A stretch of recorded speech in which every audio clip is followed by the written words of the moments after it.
இப்போ ஒரு கற்பனை செஞ்சு பாருங்க. இன்னைக்கு காலையில நீங்க வழக்கம் போல தூங்கி எந்திரிக்கிறீங்க. ம். சரி. அலாரம் அடிக்குது, போர்வைய விலக்கி பார்த்தா, உங்க உடம்பு ஒரு மாபெரும் அருவருப்பான பூச்சியா மாறியிருக்கு. ஐயோ! என்ன சொல்றீங்க? ஆமா. ஒரு கடினமான, வளைந்த பழுப்பு நிற முதுகோடு. நீங்க கைகள அசைக்க முயற்சி பண்றீங்க. ஆனா எண்ணற்ற மெல்லிய, முடி நிறைந்த கால்கள் உங்க கட்டுப்பாடே இல்லாம காத்துல தத்தளிக்குது. அட கடவுளே! இந்த நிலைமையில நீங்க என்ன செய்வீங்க? ஒரு சாதாரண மனுஷனா இருந்தா கண்டிப்பா பதறுவீங்க, பயப்படுவீங்க. கடவுளே எனக்கு என்ன ஆச்சு? எனக்கு ஏதாவது கொடிய நோய் வந்துடுச்சா? அப்படின்னு கதறுவீங்க, இல்லையா? நிச்சயமா. அதாவது இது ஒரு மனிதனால கற்பனை செஞ்சு கூட பார்க்க முடியாத ஒரு இருத்தலியல் பீதி அப்படின்னு தான் சொல்லணும். கரெக்ட். நம்ம உடனே பதறி போய் ஒரு டாக்டர கூப்பிடுவோம். இல்லனா இது ஒரு கெட்ட கனவான உறுதி செய்ய நம்மள நாமே கிள்ளி பார்ப்போம். கண்ணாடி முன்னாடி ஓடி போய் நம்ம முகத்த பார்க்க துடிப்போம். ஆனா, இன்னைக்கு நாம ஆழமா அலசப் போற ஒரு சோர்ஸ் இருக்கு. பிரான்ஸ் காஃப்கா எழுதின உலக புகழ்பெற்ற மெட்டாமார்போசிஸ் அப்படிங்கிற மூலக்கதை. ஓ! அந்த மிகச்சிறந்த கதை. ஆமாமா. இந்த ஆழமான அலசல்ல நாம பார்க்க போற இந்த கதையோட நாயகன் கிரிகோர் சாம்சா என்ன நினைக்கிறான் தெரியுமா? தன் பூச்சி உடம்ப பார்த்துட்டு எனக்கு என்னாச்சு அப்படின்னு ஒரு கணம் மட்டுமே யோசிக்கிறான். நிஜமாவா? ஒரே ஒரு கணம் தானா? ஆமா. அடுத்த கணமே சுவத்துல இருக்கிற கடிகாரத்தை பார்க்கறான். மணி 6:30. ஐயோ 5 மணி ரயில பிடிக்கணுமே, இன்னும் நான் படுக்கைய விட்டு எந்திரிக்கலையே, வேலைக்கு லேட் ஆனா முதலாளி திட்டுவாரே அப்படின்னு தன் ஆபீஸ் வேலைய பத்தி மட்டுமே கவலைப்பட தொடங்குறான். இதுதான் இந்த கதையோட மிக முக்கியமான, அதே சமயம் நம்மள உறைய வைக்கிற ஒரு முரண்பாடு. ம். அதாவது தன் உடம்பு ஒரு மனித உருவத்தை இழந்து ஒரு அருவருப்பான பூச்சியா மாறிடுச்சேங்கிற அந்த அடிப்படை பயத்தை விட, தன் வேலை பறி போயிடுமோ, தன் முதலாளி கோபப்படுவாரோங்கிற பயம்தான் அவனை அதிகமா ஆட்கொள்ளுது. கரெக்ட்டு. அவன் தன் உடம்ப ஒரு பொருட்டாவே மதிக்கல. ஆமா, அதுதான் உண்மை. சரி. இத நாம கொஞ்சம் விரிவாக அலசுவோம். ஏன்னா, இது ஏதோ ஒரு மனிதன் மாயாஜாலமா பூச்சியா மாறுற சாதாரண கற்பனை கதை கிடையாது. கண்டிப்பா கிடையாது. இது நம்ம அன்றாட வாழ்க்கையோட அபத்தம். நம்மள அறியாமலேயே நாம எப்படி இயந்திரங்களா மாறுறோம். அப்புறம் நாம பெரிதும் நம்புற குடும்ப உறவுகளோட நிஜமுகம். இது எல்லாத்தையும் தோலுரிச்சு காட்டுற ஒரு உளவியல் கண்ணாடி அப்படின்னு சொல்லலாம். காஃப்காவோட இந்த படைப்பு 100 வருஷங்களுக்கு மேல பழமையானது. ஓ, அவ்வளோ பழமையானதா? ஆமா. ஆனா இன்னைக்கு ஒரு கார்ப்பரேட் ஆபீஸ்ல வேலை செய்யற ஒவ்வொருத்தருக்கும், லீவ் இல்லாம உழைக்கிற ஒவ்வொரு நபருக்கும் இது தங்களோட சொந்த கதை போலவே தோணும். அது ரொம்ப உண்மையான வார்த்தை. இப்போ கிரிகோரோட அந்த முதல் நாள் காலையில இருந்து தொடங்குவோம். சரி. அவன் ஒரு டிராவலிங் சேல்ஸ்மேன். அவனோட வாழ்க்கை முழுவதுமே ரயில்களை பிடிக்கிறதுலயும், மோசமான விடுதி உணவுகளை சாப்பிட்றதுலயும், முன்பின் தெரியாத மனிதர்கள் கிட்ட முகஸ்துதி பேசுறதுலயுமே கழியுது. ம். ரொம்ப சலிப்பான ஒரு வாழ்க்கை. ஆமா. அவனோட முதலாளி எப்படிப்பட்டவர் தெரியுமா? தன் மேசியோட உயரத்துல உட்காந்துக்கிட்டு காது சரியா கேட்காததால ஊழியர்களை பக்கத்துல வரவழைச்சு கோவமா கட்டளையிடுறவர். அந்த முதலாளியோட பிம்பத்தை கொஞ்சம் கவனிச்சு பாருங்க. அவர் உயரத்துல உட்கார்ந்திருக்காரு. ஊழியர்கள் கீழ நின்னு பேசணும். இது அதிகாரத்தோட ஒரு தெளிவான குறியீடு. ஆமாமா, கரெக்ட். கிரிகோர் அந்த நிறுவனத்துல கடந்த 15 வருஷங்களா ஒரு முறை கூட லீவ் எடுத்ததே இல்ல. 15 வருஷங்கள். அடக்கடவுளே, 15 வருஷமா ஒரு லீவு கூட இல்லையா? ஆமா. அப்படிப்பட்ட ஒருத்தன் ஒரு நாள் வேலைக்கு லேட்டா போறான்னு வச்சுக்கோங்க. என்ன நடக்குது? அவனை பார்க்க நிறுவனத்தோட தலைமை எழுத்தார் நேரா அவனோட வீட்டுக்கே வந்துடுறாரு. இது ரொம்ப ஓவரா இருக்கே. அதுதான். ஒரு ஊழியன் மேல அந்த நிறுவனத்துக்கு எந்த அளவுக்கு அவநம்பிக்கை இருக்கு அப்படிங்கறத இது காட்டுது. ஒரு நாள் வராவிட்டாலும் அவன் ஏமாத்துறான்னு நிறுவனம் நினைக்குது. இத வாசிக்கும்போது எனக்கு இன்றைய கிக் எக்கானமி ஊழியர்கள் தான் நினைவுல வராங்க. ஆமா, ரொம்ப சரியான ஒப்பீடு. இப்போ ஒரு உணவு டெலிவரி செய்யற நபர் விபத்துல சிக்கினா அந்த ஆப் அவனோட உடல்நிலையை கேட்கறதில்ல. ஆர்டர் ஏன் லேட் அப்படின்னு தான் கேட்கும். கரெக்ட். கிரிகோரோட முதலாளியும் அந்த தலைமை எழுத்தரும் அதே அல்காரிதம் போல தான் செயல்படுறாங்க. ஒருத்தன் மாபெரும் பூச்சியா மாறின பிறகும் தன் உடம்ப பத்தி கவலைப்படாம கம்பெனி முதலாளிக்கு எப்படி பதிலளிக்கிறதுன்னு பயப்படுறான்னா, அந்த வேலை அவனை முன்பே எந்த அளவுக்கு ஒரு இயந்திரமா, உணர்வற்ற பூச்சியா மாத்திருக்கணும். மிக நுட்பமான பார்வை இது.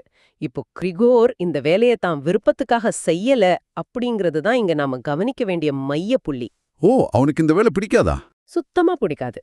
அவனோட பெற்றோர்கள் அந்த முதலாளி கிட்ட வாங்கிய கடனை அடைக்கவே அவன் தன் வாழ்க்கைய தியாகம் செய்றான். அடபாவமே. இன்னும் ஒரு 5 அல்லது 6 வருஷங்கள் இந்த நரகத்துல உழைச்சா கடனை அடைச்சிடலாம், அதுக்கப்புறம் தான் சுதந்திரத்தை மீட்கலாம் அப்படின்னு தனக்குத்தானே அவன் சமாதானம் சொல்லிக்கிறான். அதாவது அவன் தன் குடும்பத்துக்காக தன்னைத்தானே ஒரு அடிமையா வித்துட்டான். ஆமா.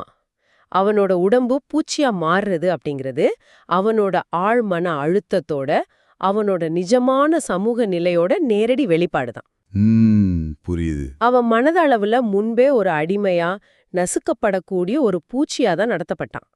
காஃப்கா அத உடலளவுலயும் ஒரு உருவகமா மாத்திட்டார். ஆமா, பூச்சி அப்படிங்கிறது ஒரு அருவருப்பான, யாரும் எளிதா காலால் நசுக்கிடக்கூடிய ஒரு ஜீவன். சமூகத்துல கிரிகோரோட நிலையும் அதுதான். கரெக்ட். அந்த முதல் நாள் காலையில நடக்கிற போராட்டம் நிஜமாவே நெஞ்ச உருக்குது. அவன் தன் புதிய பூச்சி உடம்ப வச்சுக்கிட்டு படுக்கையை விட்டு எந்திரிக்கப்படும் பாடு இருக்கே. ஆமா, அது ரொம்ப கஷ்டமான ஒரு காட்சி. அவனுக்கு தன் உடம்ப கட்டுப்படுத்த தெரியல. அவன் பேச முயற்சி பண்ணும்போது மனித குரலுக்கு பதிலா மிருகத்தனமான ஒரு கீச் குரல் தான் வருது. கதவை திறக்க அவன் தன் தாடைய பயன்படுத்தி சாவிய திருப்புறான். அப்போ வாயிலிருந்து பழுப்பு நிறத்திரவம் வடிக்குது. வழிய பொறுத்துக்கிட்டு அவன் கதவை திறந்த உடனே அவனை பார்த்த தலைமை எழுத்தர் பயந்து ஓடுறார். அம்மா மயங்கி விழுந்துடுறாங்க. அப்போ அப்பா அவனுக்கு உதவ வந்தாரா? அதுதானே இல்ல. ஆமா. அவர் கோபத்தோட ஒரு கைத்தடையும் செய்தித்தாள சுருட்டையும் எடுத்துக்கிட்டு ஷ் ஷ் அப்படின்னு ஒரு திருநாய விரட்டுறத போல அவனை தாக்கி மீண்டும் அறைக்குள் தள்ளி போடுறார். இதுதான் என்ன ரொம்ப பாதிச்ச இடம். அதான் அவனோட குடும்பம். வேலை செய்ய முடியாத நிலைமைக்கு கிரிகோர் தள்ளப்பட்டதால குடும்பத்தோட பொருளாதார அச்சாணி உடையுது. கண்டிப்பா. இத்தனை நாளா அவன் பணத்தை கொண்டு வந்தப்போ அவனை நேசித்த குடும்பம் அவன் ஒரு சுமையா மாறினதும் அவனை எப்படி பாக்குது அப்படிங்கறத இது அப்பட்டமா காட்டுது.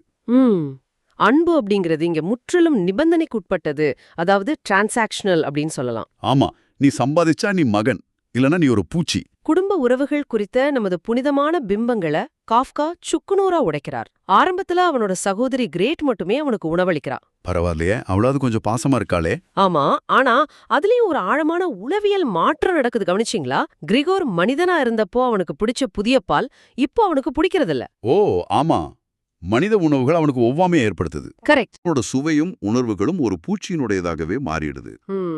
கிரேட் அவனுக்கு உணவு கொடுக்கறதுல ஒரு பரிவு இருந்தாலும் அவனும் கொஞ்சம் கொஞ்சமா அவனை ஒரு செல்லப்பிராணி அல்லது மிருகம் அப்படிங்கிற அளவிலேயே கையாள தொடங்குறான். அவள் அறைக்குள்ள வரும்போதே மூக்க பொத்திக்கிட்டு தான் வரான். அந்த வீட்டின் வரைபடத்தை கொஞ்சம் முட்டு நோக்கினா கிரிகோரோட அறை அப்படிங்கிறது அவனை சிறை வைக்கும் இடமா மாறிடுது. ஆமாம். அவன் சுவர்கள்ல சுதந்திரமா ஊர்ந்து செல்றதுக்காக அறையில உள்ள மரச்சாமான்களை, அதாவது ஃபர்னிச்சரை வெளியேற்ற கிரேட்டும் அம்மாவும் முயற்சி பண்றாங்க. இது ஒரு மிக முக்கியமான காட்சி. எனக்கு இந்த காட்சியோட நோக்கம் குறித்து ஒரு பெரிய சந்தேகம் இருக்கு. என்ன சந்தேகம்? மரச்சாமான்களை வெளியேற்றும் போது அம்மா கொஞ்சம் தயங்குறாங்க. இவற்றையெல்லாம் வெளியேற்றினா அவன் எப்பவாவது குணமாகி மனிதனா வரும்போது அவனுக்கு தன் பழைய நினைவுகள் இல்லாம போயிடுமே, நாம் அவன் மேலான நம்பிக்கையை முழுமையா இழந்துட்டது போலாகுமே அப்படின்னு அம்மா சொல்றாங்க. இது ஒரு தாயோட பாசம். ஆமா, ஆனா கிரேட் பிடிவாதமா எல்லாத்தையும் வெளியேற்றா. இது அவனுக்கு உதவுறதுக்காகவா, அல்லது அவனுக்கும் மனித சமூகத்திற்குமான கடைசி தொடர்பையும் துண்டிச்சு அவனை முழுமையான மிருகமா பார்க்க அவங்க பழகிட்டாங்களா? இது ஒரு அருமையான கேள்வி. கிரேட் நினைக்கிறது அவனுக்கு உதவுவது போல தோன்றினாலும் உண்மையில அது அவனை தனிமைப்படுத்தும் செயல்தான். ஓ அப்படியா? ஆமா, அந்த மரச்சாமான்கள் அவனோட கடந்த கால மனித வாழ்க்கையோட அடையாளங்கள். அதை அகற்றுவது அப்படிங்கிறது அவனோட மனித அடையாளங்களை அழிக்கும் செயல். அம்மாவோட தயக்கம் நியாயமானது. கரெக்ட். அந்த அறைய வெறுமையாக்குறது அப்படிங்கிறது கிரிகோர ஒரு மனிதன் அப்படிங்கிற நிலையிலிருந்து அதிகாரப்பூர்வமா விலக்கி அவனை வெறும் ஒரு பூச்சியா மட்டும் ஏற்கும் குடும்பத்தின் மனமாற்றத்தை குறிக்குது. இந்த குழப்பங்களுக்கு நடுவுல தான் கதையில ஒரு மிகப்பெரிய அதிர்ச்சி வெளிப்படுது. அப்பாவோட ரகசிய சேமிப்பு. ஆவா, இது ரொம்ப முக்கியமான இடம். கிரிகோர் தன் இளமையை இழந்து தனக்கு பிடிக்காத வேலையில குடும்பத்தோட கடனுக்காக இரவும் பகலும் உழைக்கிறான். குடும்பமே வறுமையில இருக்குன்னு நினைச்சு அவன் தன்னை வருத்திக்கிறான். ஆனா அப்பா தனது பழைய தொழில நஷ்டமடைஞ்ச பிறகும் சிறு தொகையை ரகசியமா சேமிச்சு வச்சிருக்காரு. அது மட்டும் இல்லாம கிரிகோர் இத்தனை நாட்களா கொடுத்த பணத்திலையும் கொஞ்சம் மிச்சம் பிடிச்சு ஒரு கணிசமான தொகையை சேர்த்திருக்காரு. இது அவன் அறையோட கதவுக்கு பின்னாடி இருந்து ஒட்டு கேட்கறான். எந்த ஒரு சாதாரண மனிதனுக்கும் இந்த உண்மையை கேட்டா எவ்வளவு கோபம் வரும் சொல்லுங்க. கண்டிப்பா. நானும் உங்களுக்காக என் வாழ்க்கையை தொலைத்தேன், ஆனா நீங்க என்ன ஏமாத்திட்டீங்களா அப்படின்னு துரோக உணர்வு தான் மேலோங்கும். ஆனா கிரிகரோட ரியாக்ஷன் என்ன தெரியுமா? அவன் கோபப்படவே இல்லை. ஆமா, மாறாக தன் குடும்பம் பாதுகாப்பா இருக்கே, அப்பா கிட்ட கொஞ்சம் பணம் இருக்கே அப்படின்னு உள்ளூர மகிழ்றான். அவன் உருவம் பூச்சியா இருக்கலாம், ஆனா அவனோட மனம் மனிதனாகவே இல்ல ஒரு சராசரி மனிதனை விட மேன்மையாகவே இருக்கு அப்படிங்கிறது இது காட்டுது இல்லையா? முற்றிலும் உண்மை. அவன் மனுஷனா இருக்கான், ஆனா அவனை சுற்றியுள்ள மனிதர்கள் மிருகங்களா சுயநலவாதிகளா மாறுறாங்க. ரொம்ப சரியா சொன்னீங்க. கிரிகோர் வேலைக்கு செல்ல முடியாததால இப்ப குடும்ப உறுப்பினர்கள் வேலைக்கு செல்ல வேண்டிய கட்டாயம் ஏற்படுது. அப்பா ஒரு வங்கியில காவலாளியா வேலைக்கு செல்றார். ம். அம்மா தையல் வேலை செய்றாங்க. கிரேட்டர் ஒரு கடையில வேலை செய்றா. அவங்க சுயமா சம்பாதிக்க தொடங்கியதும் கிரிகோர் மேலான அவங்களோட பார்வையில ஒரு கடுமையான மாற்றம் ஏற்படுது. ஓ. கடையை விட்டு தவறுதலா வெளியே வரும்போது அவனோட அப்பா அவன் மேல ஆப்பிள்களை வீசி தாக்குறாரு. ஆப்பிள்களால தாக்குறாரா? ஆமா, கொடிய ஆயுதங்கள் இல்ல. அவர் வீசியது சாதாரண ஆப்பிள்கள் தான். ஆனா அதுல ஒரு ஆப்பிள் அவனோட முதுகுல ஆழமா பதிஞ்சு அழுகி போகுது. ஐயோ! ஒரு மாசத்திற்கும் மேலாக அந்த அழுகிய ஆப்பிள் அவன் முதுகுல ஒரு ஆறாத வடுவா வலியோட இருக்கு. தன் சொந்த மகனையே ஒரு அப்பா இப்படி தாக்குறது, இதுதான் தனிமைப்படுத்தப்படுவதோட உச்சம். அந்த அழுகிய ஆப்பிள் ஒரு மிக வலுவான குறியீடு. பைபிள்ல ஆப்பிள் அப்படிங்கிறது அறிவோட, பாவத்தோட குறியீடு. ஆமா. ஆனா இங்க அந்த ஆப்பிள் குடும்பம் அவன் மீது வீசிய நிராகரிப்போட அடையாளம். அது அவன் முதுகுல பதிஞ்சு அழுகுவது போல அவன் குடும்பத்தின் மேல இருந்த நம்பிக்கையும் அன்பும் அழுகி போகுது. எவ்வளவு ஆழமான அர்த்தம் பாருங்க. அந்த ஆப்பிளை அவனோட முதுகிலிருந்து எடுக்க யாருமே முன் வரல. அவன் அந்த வலியோட வாழ பழகிக்கிறான். நாளுக்கு நாள் அவன் மீதான கவனிப்பு குறையுது. அவங்க வருமானத்துக்காக 3 வாடகைதாரர்களை, அதாவது லாட்ஜர்ஸ் வீட்ல தங்க வைக்கிறாங்க. ஹம். அந்த 3 பேரும் மிகவும் கண்டிப்பானவங்க. வீட்டை தங்க கட்டுப்பாட்டுக்குள்ள கொண்டு வராங்க. இதன் விளைவா கிரிகோரோட அறையை ஒரு குப்பாறை போல பயன்படுத்த தொடங்குறாங்க. அது ரொம்ப வேதனையான விஷயம். வீட்ல உள்ள தேவையற்ற பொருட்கள் எல்லாமே அவன் அறையில வீசப்படுது. அவன் வாழ்ற இடமும் மனதைப் போலவே குப்பையாகுது. அந்த வாடகைதாரர்கள் வீட்ல அதிகாரம் செலுத்த தொடங்கும் விதம் முதலாளித்துவத்தோட மற்றொரு முகம் அப்படின்னு சொல்லலாம். எப்படி சொல்றீங்க? குடும்பம் அப்படிங்கிற அமைப்புக்குள்ள இப்ப பணம் அதிகாரம் செலுத்துது. வீட்டோட அமைதியும் குடும்பத்தோட நெருக்கமும் அந்த வாடகைதாரர்களோட பணத்துக்காக விற்கப்படுது. கரெக்ட். அந்த வாடகைதாரர்கள் இருக்கும்போது நடக்கிற ஒரு சம்பவம் கதையோட மிக முக்கியமான உணர்ச்சிகரமான திருப்புமுனை. அந்த வயலின் வாசிக்கும் காட்சிதானா? ஆமா, ஒரு நாள் இரவு சகோதரி கிரேட் வரவேற்பறையில வயலின் வாசிக்கிறா. அந்த இசையோட அழகால் ஈர்க்கப்பட்டு கிரிகோர் தன் அறையை விட்டு மெதுவா வெளியே வரான். ம். இங்கே ஒரு முரணைய பாருங்க. கலைய, அதிலும் குறிப்பா இசைய ரசிக்கிறது மனிதர்களோட மிகச்சிறந்த குணம். ஆனா அந்த மனிதர்களான வாடகைதாரர்கள் அந்த இசைய ரசிக்கல. ஆமா, அவங்க சிகரெட் குடிச்சுக்கிட்டு சலிப்படைஞ்சு எப்போ இது முடியும் அப்படின்னு காத்துக்கிட்டு இருக்காங்க. கரெக்ட். ஆனா ஒரு பூச்சியா இருக்கும் கிரிகோர் அந்த இசையோட ஆன்மாவை உணர்றான். கிரிகோரோட மனசுல அப்போ ஓடும் எண்ணங்கள் மிகவும் ஆழமானவை. தன்னால தன் தங்கைய ஒரு இசைக்கல்லூரியில சேர்க்க முடியாம போயிடுச்சுங்கிற ஏக்கம் அவனுள் எழுகிறது. ம். அவளோட இசைய பாராட்டி அவளை தன் பாதுகாப்பிற்குள்ள கொண்டு வர அவன் மெதுவா அவளை நோக்கி ஊர்ந்து செல்றான். தான் ஒரு மிருகம் இல்ல, கலைய ரசிக்க தெரிஞ்ச ஒரு ஆன்மா அப்படிங்கறத நிரூபிக்க அவன் செய்யற இறுதி முயற்சி இது. இசையால இவ்ளோ ஈர்க்கப்படும் நான் எப்படி ஒரு மிருகமா இருக்க முடியும் அப்படின்னு கிரிகோர் தனக்குள்ளேயே கேட்டுக்கிறான். ஆனா அவனோட அந்த அன்பான நோக்கம் யாருக்கும் புரியல. ஆமா, புரியல. அவனை பார்க்கும் வாடகைதாரர்கள் கோபமடைந்து அருவருப்படைந்து வீட்டை காலி செய்வதாக மிரட்டுறாங்க. வாடகை பணம் போயிடுமே, குடும்பத்தோட மானம் போயிடுமேங்கிற பயம் குடும்பத்தை ஆட்கொள்ளுது. அந்த தருணத்துல தான் ஆரம்பத்துல கிரிகோர் கிட்ட மிகவும் பரிவு காட்டிய சகோதரி கிரேட் ஒரு முடிவுக்கு வரான். இதுதான் துரோகத்தோட உச்சகட்டம். ஆமா, அவள் தம் பெற்றோரை பார்த்து கத்துறா. நாம இதை இனியும் சகித்துக் கொள்ள முடியாது. இது கிரிகோர் இல்ல, இது ஒரு மிருகம் அப்படின்னு சொல்றான். அட பாவமே. இது கிரிகோரா இருந்தா மனிதர்களுடன் வாழ முடியாதுன்னு உணர்ந்து தானாகவே வீட்டை விட்டு போயிருப்பான். இது நம்மை ஆக்கிரமிக்க பார்க்கும் ஒரு மிருகம். இதை நாம் வீட்டை விட்டு துரத்த வேண்டும். இட் ஹேஸ் டு கோ அப்படின்னு சொல்றா. அந்த வார்த்தைகளை சற்று கவனியுங்களேன். அவன் அப்படிங்கிற வார்த்தையை விட்டுட்டு இது அப்படிங்கிற வார்த்தைய கிரேட் பயன்படுத்துறா. கரெக்ட். அவளோட பார்வையில அவன் இப்போ ஒரு மனிதன் அல்ல, அண்ணன் அல்ல, வெறும் ஒரு தொல்லை தரும் பொருள். அந்த வார்த்தைகளை கேட்டதும் கிரிகரோட இதயம் சுக்குநூறா உடைஞ்சிடுது. இந்த வார்த்தைகள் தான் கிரிகரோக்கான மரண தண்டனை. தான் தன் குடும்பத்திற்கு ஒரு சுமையா மாறிட்டோம் அப்படிங்கறத அவன் இறுதியா உணர்றான். அவனுக்கு அவங்க மேல எந்த கோவமும் இல்ல. அமைதியா மிகச் சிரமப்பட்டு தன் அறைக்கு திரும்பி செல்றான். அவனோட உடம்பு முன்பே பலவீனம் அடைஞ்சிடுச்சு இல்லையா? ஆமா, முதுகுல ஆப்பிள் தந்த காயம், பசி, எல்லாத்துக்கும் மேல தான் நேசித்த குடும்பத்தால் நிராகரிக்கப்பட்ட வலி.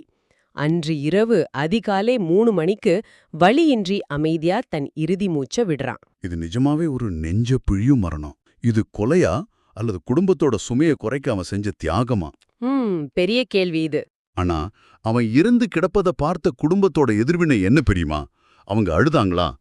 இல்ல, அவங்க ஒரு மிகப்பெரிய நிம்மதி பெருமூச்சு விடுறாங்க. அது ரொம்ப கொடூரமான விஷயம். இதுதான் இந்த முழு கதையிலுமே மிகவும் அதிர்ச்சிகரமான விஷயம். கிரிகோர் இறந்த மறுநாளே அந்த வீட்ல ஒரு பெரிய மாற்றம் நடக்குது. அதுவரை பலவீனமா சோகமா இருந்த குடும்பம் திடீர்னு சுறுசுறுப்பாகுது. அப்படியா? ஆமா, அப்பா தன் அதிகாரத்தை மீண்டும் கையில் எடுக்கிறார். வீட்டை சுத்தம் செய்யும் வேலைக்காரி கிட்ட சீற்றம் காட்டி அவட வேலையை விட்டு நீக்கிறார். ஓ, அந்த 3 வாடகைதாரர்களையும் வீட்டை விட்டு தைரியமா வெளியேற சொல்றார். பல மாதங்களுக்கு பிறகு அந்த குடும்பம் ஒன்றாக வீட்டை விட்டு வெளியே வந்து ஒரு டிராம்ல மகிழ்ச்சியா பயணம் செய்றாங்க. அந்த ட்ராம் பயணம் அதுதான் கதையோட முத்தாய்ப்பு. அந்த பயணத்துல அப்பா மற்றும் அம்மாவோட பார்வை தங்க மகள் கிரே மேல விழுது. ம், அவ இப்போ அழகிய இளம்பெண்ணா ஆரோக்கியமா வளர்ந்திருக்கா. அவளுக்கு ஒரு நல்ல மாப்பிளைய பார்த்து திருமணம் செய்து வைக்கணும் அப்படின்னு அவங்க பேசிக்கிறாங்க. இதோட உள்ளர்த்தம் என்ன தெரியுமா? என்ன? கிரிகோர் அப்படிங்கிற ஒரு பொருளாதார இயந்திரம் பழுதாகிட்டதால இப்போ கிரேட் மூலமாக புதிய வாழ்க்கைய தேட அவள அடுத்த மூலதனமா மாத்த அவங்க தயாராகிட்டாங்க. அட கடவுளே! அந்த அமைப்பு தொடர்ந்து இயங்கிக்கிட்டே இருக்கும். ஒரு இயந்திரம் பழுதானா அடுத்த இயந்திரம், அவ்வளவுதான். இது மிகவும் இருண்ட ஆனா மிக துல்லியமான ஒரு சமூக பார்வை. ஒரு மனிதனோட மதிப்பு அவன் எவ்வளவு தூரம் பொருளாதார ரீதியா பயன்படுறான், மற்றவங்களுக்கு எவ்வளவு வசதியா இருக்கான் அப்படிங்கறத பொறுத்தே தீர்மானிக்கப்படுங்கிற கசப்பான உண்மைய காஃப்கா முகத்துல அரைஞ்சு சொல்றாரு. இந்த மூலக்கதையை நாம வாசிக்கும்போது அது நம்மள பத்தி, நமது வேலைகளை பத்தி, நமது குடும்பங்கள பத்தி பல அசௌகரியமான கேள்விகளை கேட்க வைக்குது. ஆமா, நாம யார நேசிக்கிறோம்? மனிதர்களையா அல்லது அவங்க நமக்கு செய்யும் சேவைகளையா? ரொம்ப ஆழமான சிந்தனை இது. இந்த ஆழமான அலசலோட முடிவுக்கு நம்ம வந்துட்டோம். ஆமா, மிகச் சிறந்த ஒரு விவாதம். இந்த பயணம் உங்களுக்கு நிச்சயமா பல புதிய திறப்புகளை அளித்திருக்கும் அப்படின்னு நான் நம்புறேன். ஆனா இதை நிறைவு செய்யும் விதமா நீங்க உங்களுக்குள்ளேயே கேட்டுக்க வேண்டிய ஒரு கேள்வியை நான் முன்வைக்கிறேன். ம், இதை சற்று யோசித்து பாருங்க. இந்த கதையில உண்மையில உருமாற்றம், அதாவது மெட்டமார்பசிஸ் அடைந்தது யார்? மிக முக்கியமான கேள்வி. உடலால் ஒரு அருவருப்பான பூச்சியா மாறினாலும் இறுதி மூச்சு வரை தன் குடும்பத்தின் மேல அன்பும் கவலையும் கொண்டு கலையை ரசிக்கும் மனித உணர்வுகளோடு இருந்த கிரிகோரா, அல்லது ஆரம்பத்துல கிரிகோரிய முழுமையா சார்ந்து பலவீனமா இருந்துட்டு அவன் பூச்சியானதும் கொஞ்சம் கொஞ்சமா சுயநலவாதிகளா, இரக்கமற்ற நடைமுறை மனிதர்களா, ஒரு சொந்த மகனோட மரணத்தை நிம்மதியா கொண்டாடும் அளவுக்கு மனதால் கொடூரமான மிருகங்களா உருமாறிய அவனோட குடும்பத்தினரா?